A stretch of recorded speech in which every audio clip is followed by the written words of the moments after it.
فأنا ناصح لإخواني بالصدع بالحق تبيض وجوههم. السكوت في مسألة الحزبية يضرها، فاصدع بما تؤمر وأعرض عن المشركين.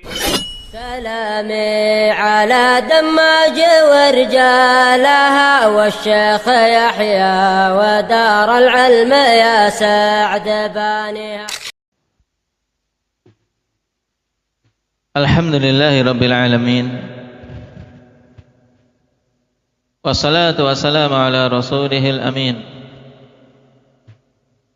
وعلى آله وأصحابه ومن تبعهم بإحسان إلى يوم الدين. Amma ba'd. Pertemuan yang lalu kita mengambil satu hadis dari Jabir bin Abdullah radhiyallahu anhuma. Baik, yang hadis ini juga disebutkan Imam Nawawi dalam Arba'in An-Nawawiyah. Nah, sebelum kita lanjutkan, faman hafidhahu falyaqra.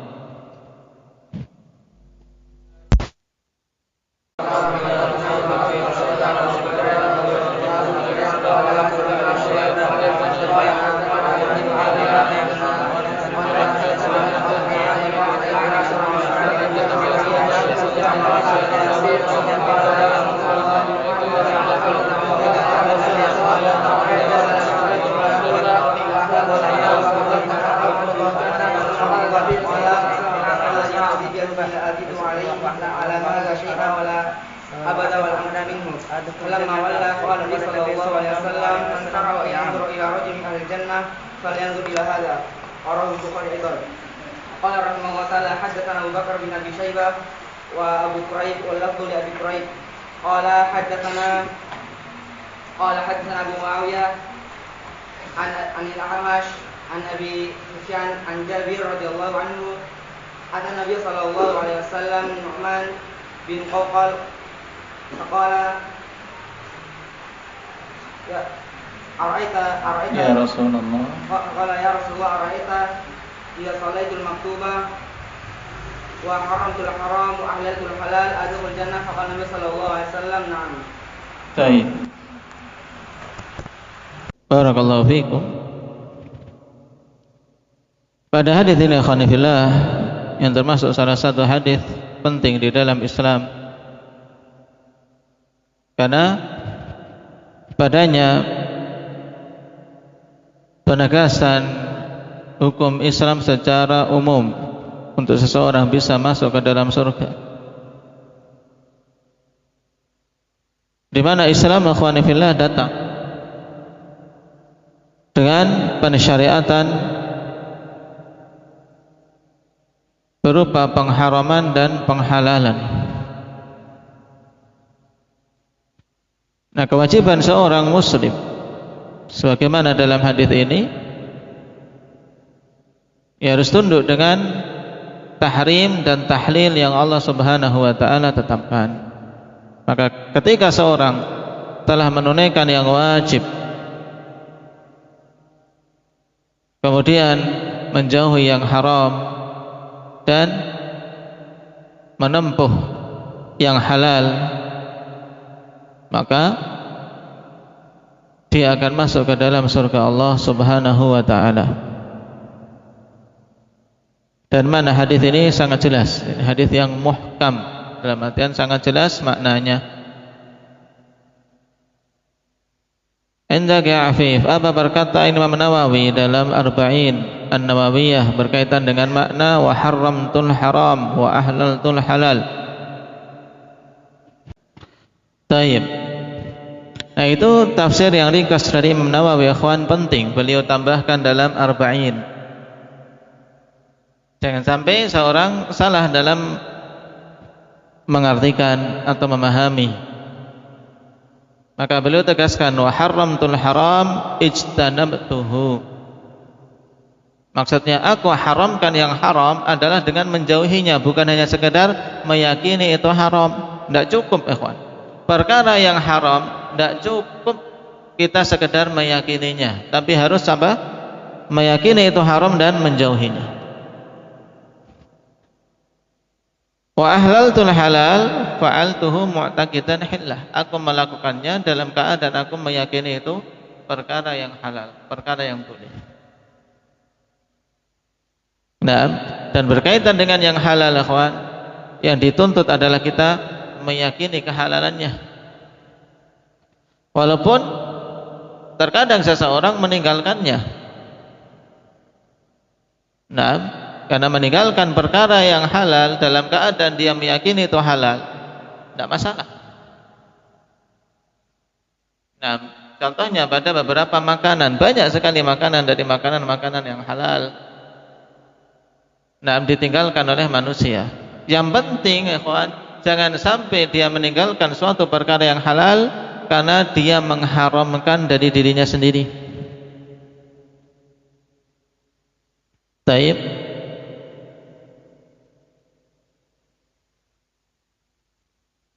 Karena Allah Subhanahu wa taala celah.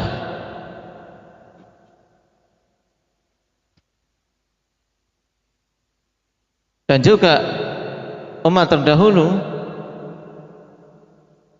ketika mereka mengharamkan yang Allah halalkan, hanya banyak perkara-perkara diharamkan. Dan juga Allah Subhanahu wa taala tegur nabinya, ya ayyuhan nabiyyu lima tuharrimu ma ahallallahu lak. Wahai Nabi, kenapa engkau mengharamkan apa-apa yang Allah halalkan bagi dirimu? Naam. Makanya bagi siapapun yang mungkin meninggalkan suatu hal yang sifatnya halal, dari mereka-mereka misalnya memiliki pantangan, ya pantangan makanan, dia tinggalkan itu. Nah, jangan sampai ada keyakinan pengharaman bagi dirinya, tapi tetap dia meyakini itu halal, cuman dia tidak menyukainya, atau memang menjauhinya karena bagi dirinya ada doror, dengan tetap meyakini bahwasanya itu sesuatu yang halal dan thayyib. Karena terkadang, kawan, pada masa kini ketika muncul banyaknya penyakit, terutama ketika mereka membahas penyakit diabetes misalnya, gula, yang dijadikan sebagai kambing hitam adalah nasi misalnya, atau tepung, bahwasanya ini sesuatu yang buruk, ini dan itu. Maka butuh untuk kita menjaga adab terhadap hal-hal yang Allah Subhanahu wa taala halalkan. Kita yakini pada perkara yang dihalalkan itu thayyib, sesuatu yang bagus. Adanya dharar yang ada pada suatu hal yang thayyib, itu kan sesuatu yang sifatnya parsial dan hanya pada sebagian orang saja. Dan juga mungkin karena salah dalam cara dia memasak atau mengkonsumsinya. Makanya jangan sampai muncul di benak kita celaan pada hal-hal yang sifatnya halal. Kalau tak ingin menerangkan suatu dampak buruk dari hal yang halal, untuk tetap menjaga adab. Nah, menjaga adab pada Allah Subhanahu wa taala yang telah menetapkan itu sebagai halalan thayyibah. Karena tidaklah suatu hal dihalalkan kecuali karena memang dia itu memiliki sifat thayyib. Kalau sesuatu itu memiliki keburukan secara murni atau keburukan yang mendominasi, maka tidak akan mungkin dihalalkan dalam syariat kita. Nah, ini penting untuk seseorang memberikan perhatian. Karena tadi terkadang memang didengar ungkapan-ungkapan yang seakan-akan ya kayak nasi dan seterusnya tidak ada baiknya. Sebagian mengatakan itu sampah atau yang lainnya, wal'iyadzubillah, padahal itu rezeki dari Allah Subhanahu wa taala. Namun yang jelas kita yakini padanya nafa', padanya kemanfaatan. Baik.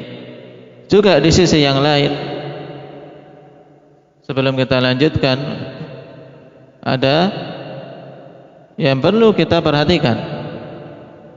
dalam setiap apa yang kita makan untuk kita memohon barokah kepada Allah Subhanahu wa taala. Selama itu halal, ikhwan, dan itu yang kita punyai,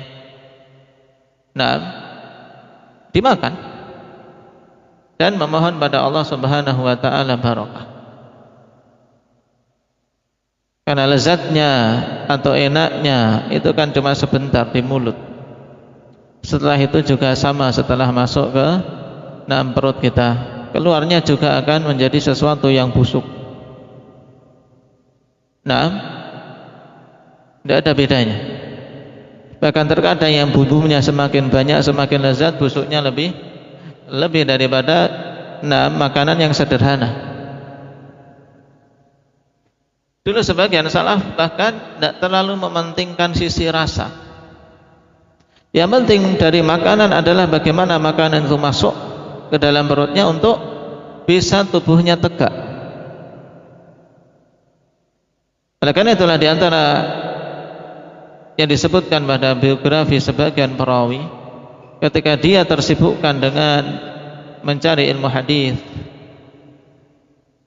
khubz yang ada pada dirinya itu sudah sampai mengering. Padahal khubz itu enaknya dimakan di saat hangat, tapi dibiarkan mengering, kemudian setelah kering diremuk, dimakan kayak puyar dengan air, cepat, sehingga cepat masuk ke dalam perut. Karena yang diinginkan ya nafaknya, yang penting untuk memenuhi kebutuhan tubuh.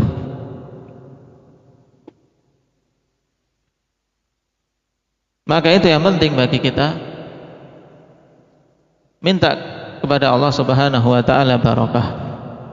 Karena sungguh kalau mata kita terarah kepada apa-apa yang banyak manusia berlomba-lomba untuk meraihnya, dari lezatnya makanan, mewahnya makanan, tidak akan ada habisnya. Dan mungkin akan banyak dalam diri kita peremehan terhadap nikmat yang diberikan, terutama para thalabah ya, mungkin dengan makanan yang sederhana, taib, yang terkadang lauknya juga tidak ada. Tapi kalau kita syukuri insyaallah padanya barokah dan bajanan nafa', kemanfaatan bagi tubuh kita. Karena barakah kalau ada pada suatu hal akan membawa kebaikan yang banyak.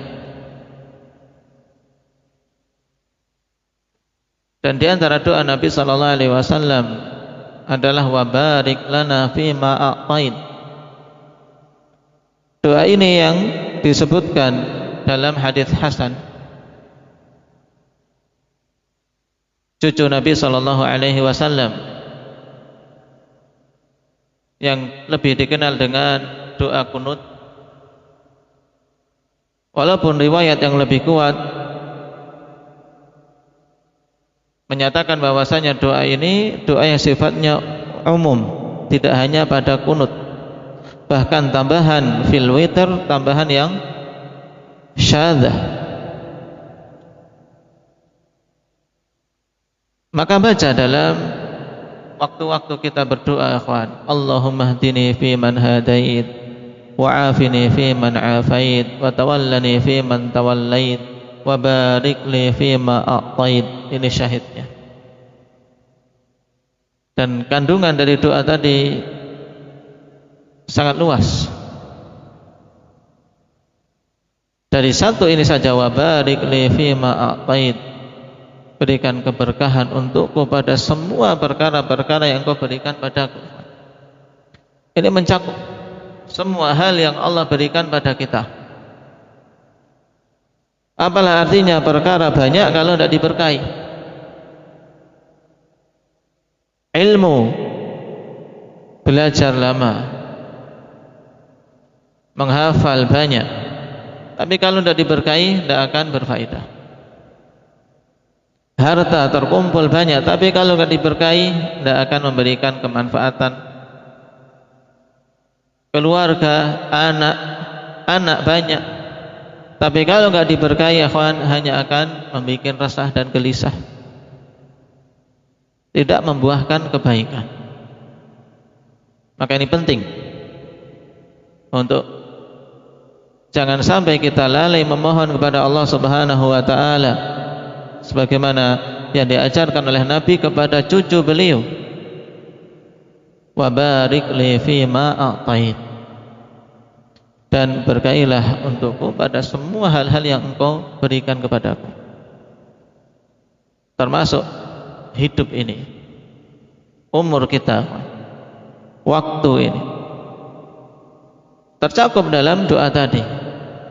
Umur kita kalau diberkahi akan membuahkan kebaikan yang banyak. Berbeda ketika umur tidak diberkahi, waktu berlalu sia-sia, tidak ada kebaikan yang bisa diwujudkan. Yang ada hanya semakin kuat hujjah karena sudah diberi kesempatan lama kok tidak bertobat dan tidak memperbanyak amalan. Tapi seorang yang diberkahi umurnya, keadaannya sebagaimana sabda Nabi sallallahu alaihi wasallam, khairukum man tala umruhu wa hasuna amaluh. Sebaik-baik kalian adalah orang yang diberi umur panjang dan bagus amalannya.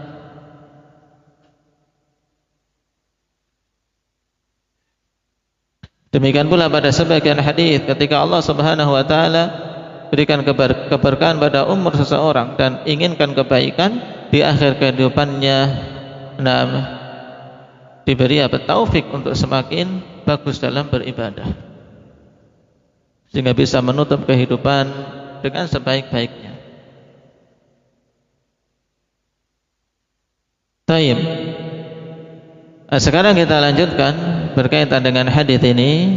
Masih ada riwayat mutaba'at yang dibawakan oleh Imam Muslim rahimahullahu ta'ala.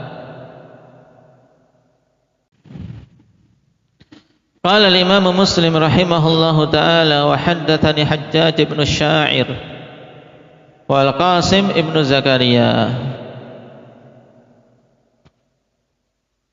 telah menyampaikan hadis kepadaku Hajjaj ibn Sya'ir. Diingat akhwani fillah, faidah berhubungan dengan ini. Kenapa kau dinisbahkan kepada nama Asy-Sya'ir, Hajjaj ibn Sya'ir? Indah ya Kashfi. Nah, untuk membedakan dengan Hajjaj al-Zalim, karena beliau ini memiliki nama yang sama, kawan, juga nisbah yang sama dengan Hajjaj yang lain, Hajjaj al-Zalim. Beliau namanya Hajjaj, ayahnya juga namanya Yusuf, juga nisbahnya Ats-Tsaqafi, Hajjaj ibnu Yusuf Ats-Tsaqafi. Dan di sana ada juga satu lagi Hajjaj ibnu Yusuf Ats-Tsaqafi, tapi dikenal dengan kezaliman yang luar biasa, bahkan terjadi khilaf apakah dia sudah sampai kufur atau tidak. Dan yang rajih belum sampai tingkatan kekufuran, belum sampai dihukumi kafir, tapi kezaliman yang luar biasa, membunuh, ya bengis sekali. Makanya pada Hajjaj, seorang yang thiqah hafidh ini, guru Imam Muslim rahimahullahu ta'ala, para ulama dan Imam Muslim sendiri mengkhususkan dengan penyebutan ini, Hajjaj ibn Sya'ir, sehingga jelas yang dimaksud adalah apa? Hajjaj ibn Yusuf Ats-Tsaqafi Ats-Thiqah Al-Hafidh, seorang ulama dari ulama hadis. Wal Qasim bin Zakaria Al-Qurashi, seorang thiqah.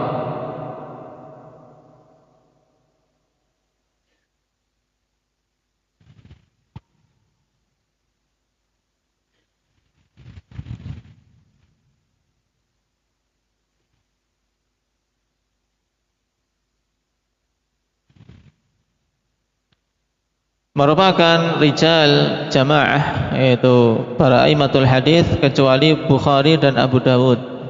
Keduanya tidak mengambil riwayat dari Al-Qasim bin Zakaria.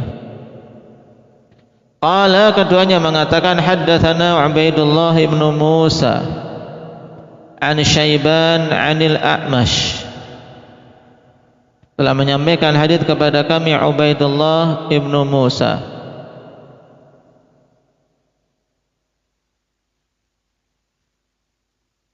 Ibni Abil Mukhtar Al-Kufi Al-Hafidh. Cuman ada cacat pada biografi beliau ikhwani fillah, di mana disebutkan dalam biografinya kana yatasyayya. Adalah dulu beliau ini Ubaidullah bin Musa terpengaruh dengan pemahaman Syiah. Bahkan dikatakan oleh Ibnu Qani' kana yufritu fit tasyayyu', yaitu betul-betul berdalam-dalam, berlebih-lebihan dalam tasyayyu'nya.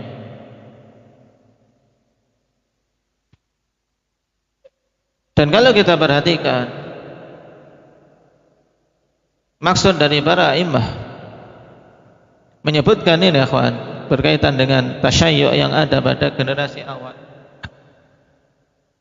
itu sangat jauh dengan apa Syiah yang ada di masa kini.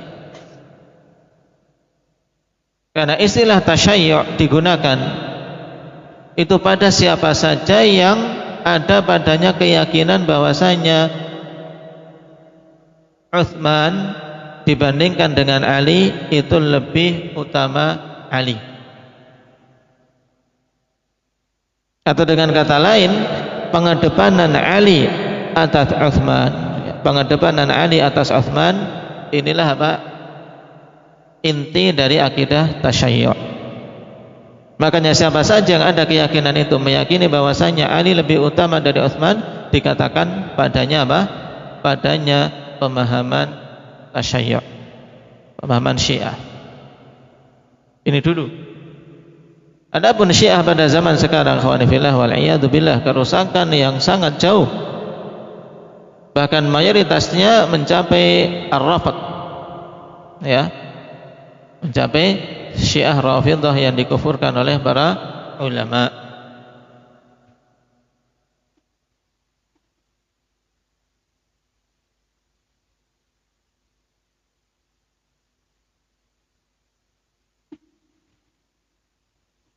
Taib.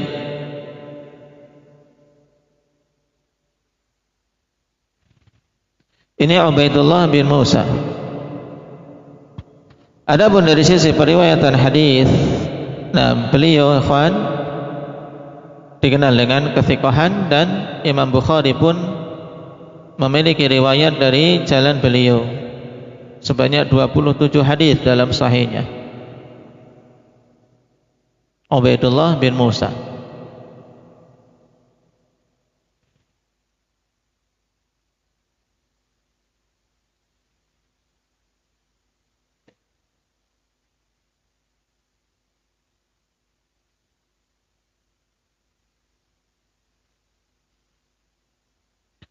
Dan diantara yang berkaitan dengan Ubaidullah bin Musa ini, kalau meriwayatkan hadis-hadis tentang tasyayyu', tentang kesyiahan, yaitu di mana di situ penyebutan keutamaan Ali di atas keutamaan Amirul Mukminin Utsman bin Affan, maka dihukumi mungkar riwayatnya.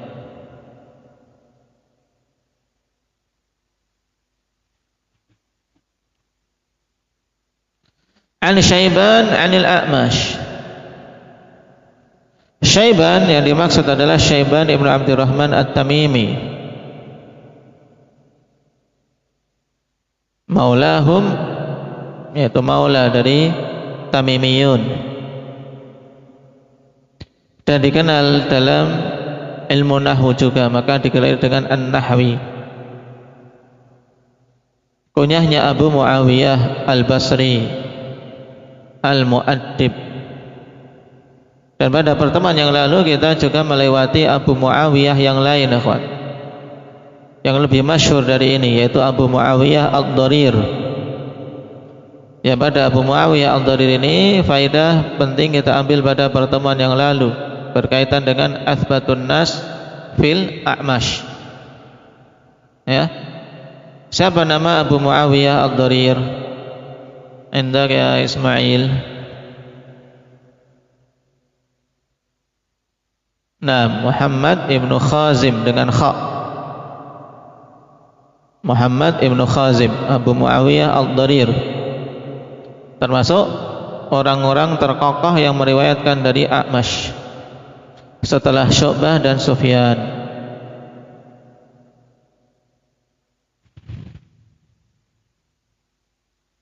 Dan sekarang ini Syaiban Al-Basri, nah, juga kunyahnya Abu Muawiyah, seorang thiqah.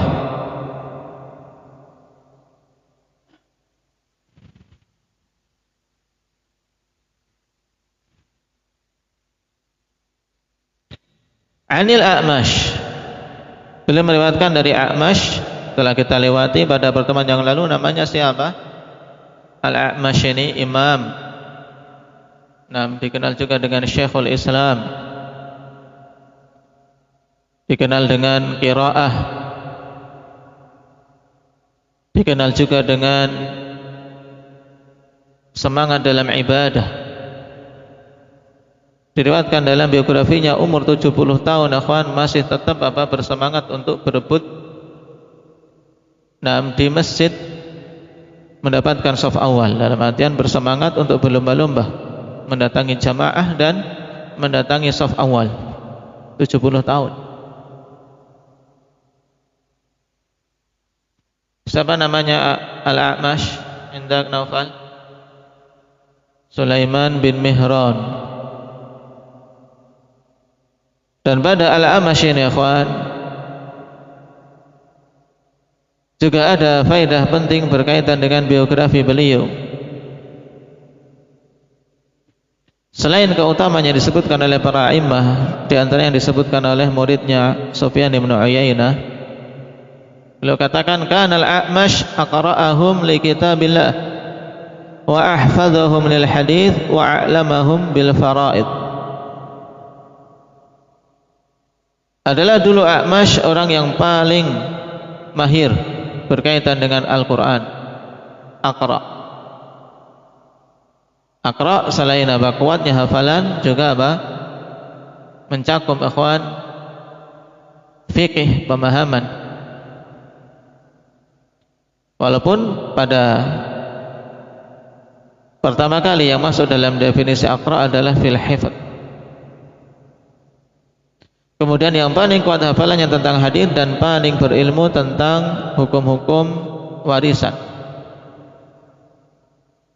Dan ini 3 ilmu pokok, Alkitab, Sunnah ditambah dengan faraid.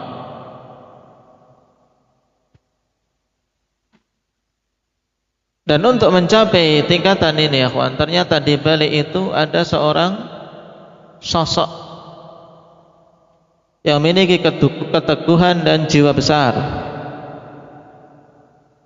Siapa kira-kira sosok di balik keberhasilan Al-A'mash rahimahullah ta'ala?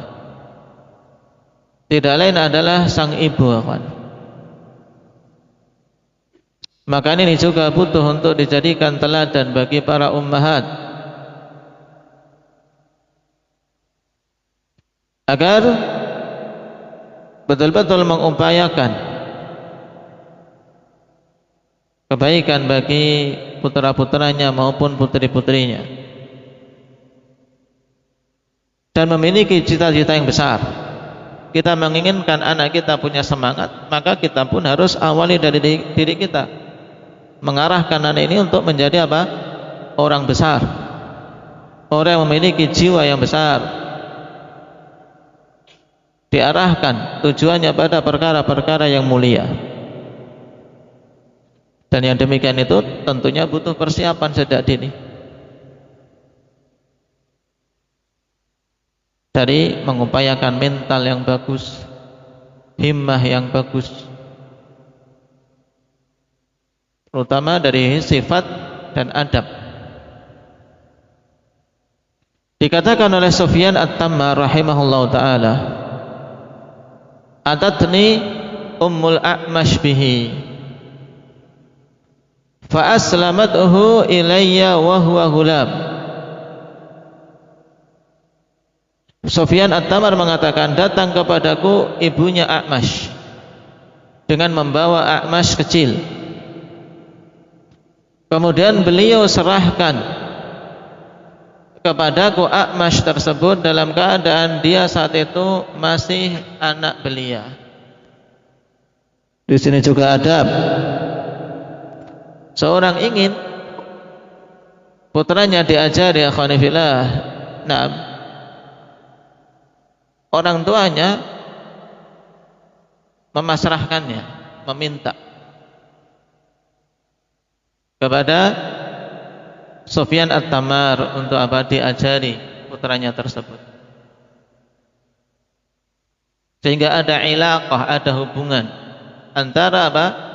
Antara orang tua yang mendidik roh, yaitu guru, dan orang tua yang apa? Yang membesarkan badan. Membesarkan badannya, ada ilaqah, sehingga ada kerjasama di antara keduanya. Tapi kalau orang tua setelah anaknya, nah sudah, yang penting anakku di pondok sudah, nah tidak menjalin ilaqah, tidak menjalin hubungan, ini ada kusur, ada sisi kekurangan.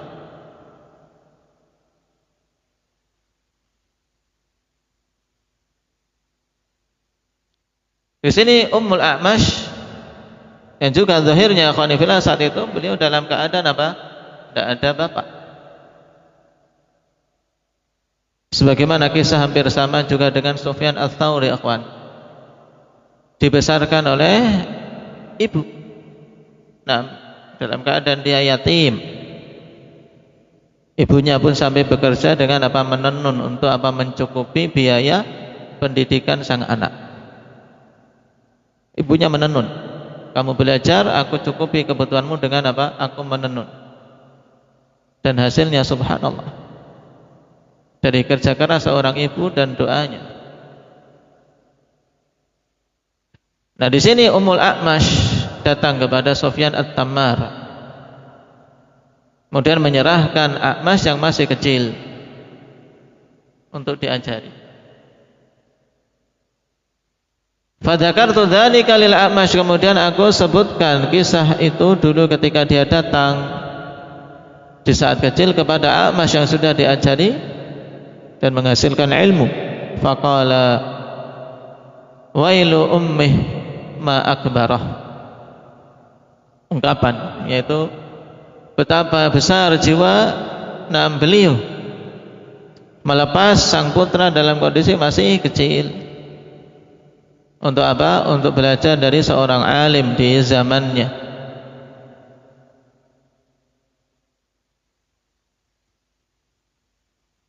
Syahidnya apa, kawan? Ibu punya peranan yang sangat penting. Di balik apa? Kebesaran sosok-sosok dalam sejarah Islam. Ini salah satunya pada Imam Al-A'mash Sulaiman bin Mihran rahimahullahu ta'ala. Sehingga terdepan dalam Al-Quran, terdepan dalam hadis, terdepan dari sisi wara'. Walaupun yang namanya manusia tidak sempurna, ada cacat yang disebutkan oleh para ulama berkaitan dengan A'mash dari sisi apa? Indak Yusuf, beliau seorang mudallis. Nah, mudallis. Makanya berkaitan dengan tadlis A'mash kemarin kita bahas bahwasanya A'mash kalau sudah meriwayatkan dengan an, ini harus apa? Hati-hati. Taib, kecuali apabila dia meriwayatkan dengan an dari apa? Dari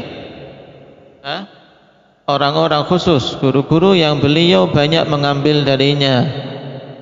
Di antara yang akan kita baca di sini, an Abi Saleh wa Abi Sufyan. Dari Abi Saleh dan Abi Sufyan. Di sini, A'mash meriwayatkan dengan an. Tapi disebutkan dari dua guru, yaitu dari Abu Saleh yang beliau banyak mengambil dari gurunya ini Abu Saleh, sehingga kalau meriwayatkan dari Abu Saleh walaupun dengan an, riwayatnya diterima. Wa Abi Sufyan sama telah kita lewati pada riwayat sebelumnya. An Jabir, dari Jabir radhiyallahu anhu, qala Nu'man ibn Qawqal ya Rasulullah bimithli. Ya, Nu'man ibn Qawqal datang kepada Nabi sallallahu alaihi wasallam kemudian mengatakan, wahai Rasulullah, mengucapkan dengan ucapan yang sama pada riwayat sebelumnya. Wa zada fi, dan kedua perawi itu menambahkan, yaitu Abu Saleh dan Abu Sufyan, atau kemungkinannya dari guru Imam Muslim, yaitu Hajjaj ibn Syair dan Qasim bin Zakaria. Keduanya menambahkan, walam azid ala dzalika syai'a, dan aku tidak akan menambahkan atas yang disebutkan oleh Rasulullah sallallahu alaihi wasallam sedikit pun. Atau dalam pertanyaannya, nam ya Rasulullah, araita idza shallaitul maktubah wa haramtul haram wa ahlaltul halal walam azid. Nah, walam azid ala dzalika syai'a, berkaitan dengan apa? Perkataan Nu'man sendiri ketika bertanya kepada Nabi, dan aku tidak akan menambahkan atas hal itu sedikit pun. A'adkhulul jannah, apakah aku akan masuk ke dalam surga? Kemudian Nabi SAW menjawab dengan jawaban yang sama seperti riwayat sebelumnya, yaitu na'am, iya. Nah, riwayat kedua ini ikhwan dibawakan oleh Imam Muslim untuk faedah penting, yaitu digandengkannya Abu Sufyan dengan Abu Saleh, yang Imam A'mash mengambil riwayat dari keduanya dengan an, sehingga dengannya tercabut kemungkinan tadlis atau lemahnya tadlis dari Al-A'mash. Kita ambil riwayat yang ketiga dari hadits ini ikhwan, riwayat terakhir. Qala al-Imam Muslim rahimahullahu taala, wa haddatsani Salamah bin Syabib qala haddatsana Al-Hasan ibnu A'yun, Al-Hasan ibnu A'yan, Salamah ibnu Syabib Al-Hajri An-Naisaburi, seorang thiqah.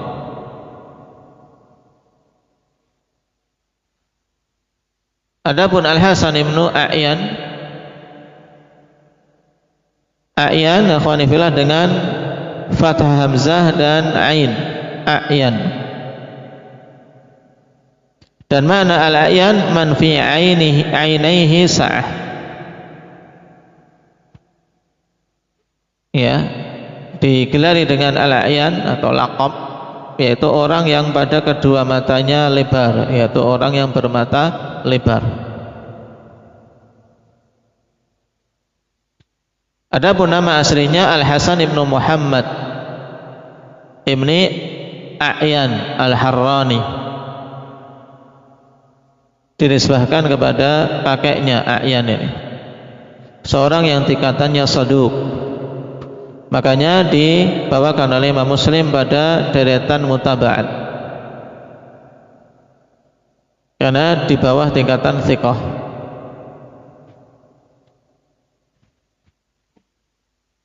Qala haddatsana Ma'qil wa huwa ibnu Ubaidillah. Ini menunjukkan detailnya Imam Muslim dalam periwayatan. Telah menyampaikan hal itu kepada kami Ma'qil. Ketika gurunya hanya menyebut Ma'qil dan Imam Muslim ingin memberikan penjelasan, beliau berikan apa tanda bahwasanya kalimat ini kalimat dari Imam Muslim, bukan dari gurunya, dengan memisahkan wa huwa sebagai penafsiran adalah Ibnu Ubaidillah, Ma'qil Ibnu Ubaidillah Al-Jazari, seorang saduqun yukhti. Ini juga di bawah tingkatan thiqah, jelas saduqun yukhti, seorang saduq yang terkadang melakukan kekeliruan dalam periwayatan. Cuman kekeliruan tersebut walam yafhush khata'uh. Naam, yaitu kekeliruannya tidak fahish, bukan kekeliruan yang parah sehingga pantas untuk ditinggalkan, tidak. Tapi yang namanya manusia dengan hafalan yang tidak sampai tingkatan thiqah ya akan terjatuh dalam kekeliruan. Maka yang seperti ini ikhwan, diterima ketika apa? Tidak menyelisih riwayat-riwayat para thiqat.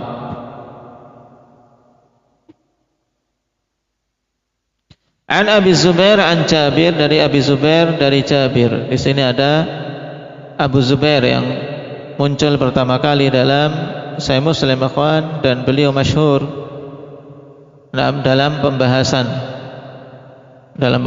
ilmu mustalah, juga dalam pembahasan tingkatan perawi, karena khilaf yang panjang tentang beliau. Abu Zubair Muhammad bin Muslim bin Tadrus, seorang saduq, hanya saja beliau disifati dengan mudallis. Dan kalam para imam berkaitan dengannya ikhwan, tayyib, khilaf yang lumayan banyak. Ada yang melemahkan, di antaranya Imam Syu'bah rahimahullahu taala. Syu'bah melemahkan Abu Zubair dan tidak mengambil darinya. Cuman para imam menyatakan sebab pelemahan Syu'bah ini dan tidak mengambil darinya karena melihat muamalah yang kurang bagus dari Abu Zubair. Di antara yang diriwayatkan,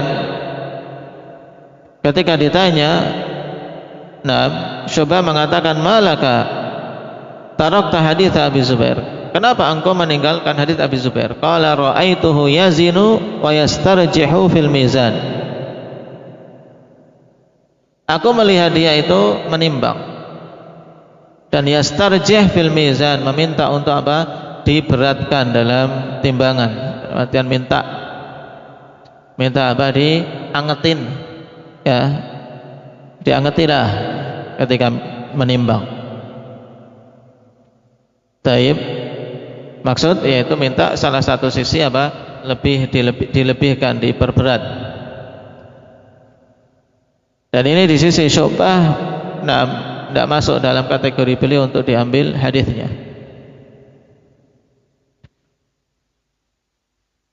Kemudian sebab yang lain yang diriwayatkan juga dari Syu'bah,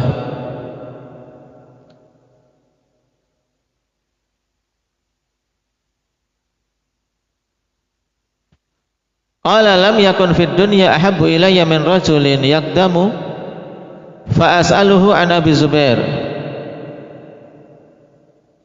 Tidak ada di dunia ini yang lebih aku sukai dari seorang yang datang, ikhwan, ya, dari Mekah, kemudian aku bertanya tentang Abu Zubair. Menunjukkan Syu'bah sebenarnya ingin mengetahui benar tentang apa? Tentang Abu Zubair ini. Maka banyak bertanya tentang beliau. Faqadimtu Makkah, maka aku pada suatu ketika tiba di Makkah, fasami'tu minhu. Kemudian aku mendengar darinya, kita mendengar periwayatannya. Fabainama ana jalisun indah idh ja'a rajulun, maka tatkala aku sedang duduk di sisinya, tiba-tiba datang seorang laki-laki. Fasa'alahu an mas'alatin faradda alaih faftara alaih. Kemudian dia bertanya tentang suatu masalah, ya, beliau pun membantahnya dan apa? Berdusta atas namanya. Faqala lahu, maka Syu'bah mengatakan kepada Abu Zubair, ya Abu Zubair, taftari ala rajulin muslim. Wahai Abu Zubair, engkau membuat kedustaan atas seorang laki-laki muslim. Qala innahu aghdabani. Kemudian Abu Zubair menyebutkan untuknya, sungguh dia telah membuatku marah. Qultu, maka Syu'bah mengatakan, wa man yughdibuka taftari alai. Wa man yughdibuka taftari alai. La rawaitu anka syai'ah. Apakah orang yang membuatmu marah kemudian engkau membuat kedustaan atasnya? Sungguh aku tidak akan meriwayatkan darimu sedikit pun. Tapi ini diriwayatkan dari Syu'bah demikian, yaitu jadi asal muasal kenapa Syu'bah tidak mengambil riwayat dari Abu Zubair adalah karena melihat beliau dari sisi muamalah tidak tepat. Dan ini menunjukkan akhwan ya selektifnya Syu'bah rahimahullahu taala. Walaupun para a'imah yang lain, yang memperhatikan dari sisi kekuatan hafalan dan menganggap itu adalah suatu peristiwa yang namanya manusia terjatuh dalam kekeliruan, tapi tidak berpengaruh pada apa? Pada adalah, karena adalah ikhwan yaitu man ghalabat alaihi ta'ah, itu siapa saja yang ketaatannya mendominasi, siapa yang pada suatu saat apalagi ketika marah tidak terjatuh dalam kekeliruan. Cuman pas saat itu kok yang melihat Syu'bah. Akhirnya beliau pun tidak mengambil riwayat dari Abu Zubair. Cuman dari sisi kekuatan akhwan ya tadi beliau diterima hadisnya. Dari sisi apa? Sisi kesimpulan riwayat hadis Abu Zubair. Masuk kategori shaduk kecuali apabila dia meriwayatkan dengan an. Taib. Dan berkaitan dengan an-anha Abu Zubair ikhwan, itu bermadarat dalam artian tidak diterima an-anah beliau